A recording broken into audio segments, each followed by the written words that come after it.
y a des questions qui se posent par rapport au parrainage, parce qu'il y en a qui sont dans l'opposition actuellement, mais qui peinent à avoir des parrainages juste parce que le cas Ousmane Sonko n'est toujours pas encore réglé.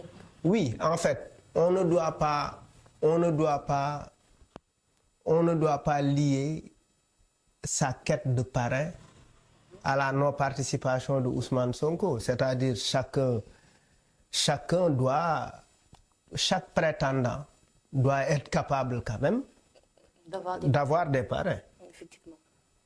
Maintenant, ce qui est un peu étonnant, c'est que nous nous retrouvons avec plus de 200 candidats.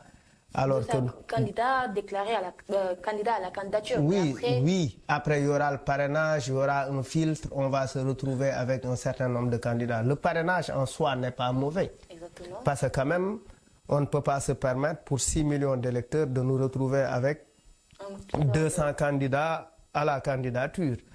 Nous sommes 17 millions d'habitants, tout le monde ne peut pas prétendre être président. Il faut qu'effectivement qu'il y ait, on doit avoir des ouvriers, on doit avoir des caméramans, on doit avoir des rappeurs, on doit avoir des gens qui président ce pays-là. Ne pensez-vous pas que cela signifie, le fait qu'il y ait ce pléthore de candidats, signifie qu'actuellement, même un Sénégalais lambda en a marre de ce régime actuel et qu'il pense que lui-même peut pouvoir gérer en fait le pays parce qu'il n'a même plus confiance à ces politiciens qu'on a l'habitude de voir et qu'il y a de nouvelles têtes? C'est pas ce que ça veut dire. Le fait qu'on se retrouve avec 200 candidats à la candidature, ça veut tout simplement dire qu'effectivement, les gens au Sénégal font de la politique pour se faire de l'argent. Ils ne font pas de la politique par conviction.